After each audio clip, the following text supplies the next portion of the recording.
ஆசிரியர் பெருமக்கள் அனைவருக்கும் இனிய வணக்கம். இன்றைக்கி நாம் இந்த வீடியோவில் எதை பற்றி பார்க்க போகிறோம் அப்படின்னு பார்த்தீங்கன்னா, டிஆர்பி மற்றும் பள்ளி கல்வித்துறையில் வந்திருக்க முக்கியமான தகவல்களை பற்றி இந்த வீடியோவில் பார்க்கலாங்க.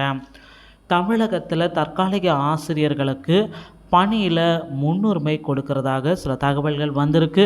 இதை பற்றி தாங்க இந்த வீடியோவில் ஒரு முழுமையான தகவலை பார்க்குறோம். தமிழகத்தில் தற்காலிக ஆசிரியர்கள் கடந்த 10 ஆண்டுகளுக்கும் மேலாக இருக்கிற தற்காலிக ஆசிரியர்களுக்கு பணி வாய்ப்பில் முன்னுரிமை கொடுக்கலாம் அப்படின்ற அளவுக்கு யோசனைகள் எல்லாமே செஞ்சுட்டு வராங்க.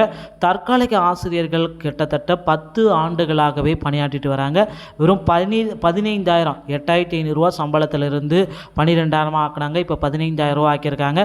இந்த மாதிரி ஒவ்வொரு ஆண்டுமே தற்காலிக ஆசிரியர்கள் தமிழக பள்ளிகளில் இருக்காங்க. ஸோ இவர்களுக்கு பணி ஆணைகளை பணி நிரந்தரத்தை பண்ண இருக்கிறதா தகவல்கள் வந்திருக்குங்க.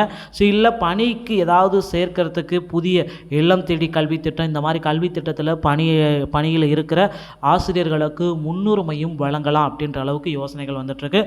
டெட் தேர்வில் தேர்ச்சி பெற்ற ஆசிரியர்களுக்கும் தற்காலிக ஆசிரியர்களுக்கு ஈக்குவலாக அந்த முன்னுரிமை பட்டியலில் அவர்களையும் சேர்க்கலாம் என்ற அளவுக்கு ஆசிரியர் தேர்வு வாரியம் மிக முக்கியமான முடிவுகளை எடுக்கிருக்காங்க.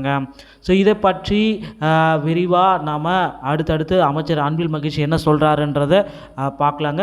ஸோ கண்டிப்பாக இந்த தேர்தலுக்கு முன்னாடி பார்த்திங்கன்னா பகுதி நேர ஆசிரியர்கள் தற்காலிக ஆசிரியர்கள் பழைய ஓய்வூதிய திட்டம் இந்த அரசு அறிவிப்பில் கொடுத்த முக்கியமான அறிவிப்புகள் எல்லாமே பூர்த்தி செஞ்சுருவாங்க அப்படின்றத எதிர்பார்க்கலாங்க. டிஆர்பி மற்றும் பள்ளி கல்வித்துறை சொந்தமான செய்திகள் அனைத்தையும் உடனுக்குடன் பெற நம்ம சேனலோடு இணைந்திருங்கள். நன்றி, வணக்கம்.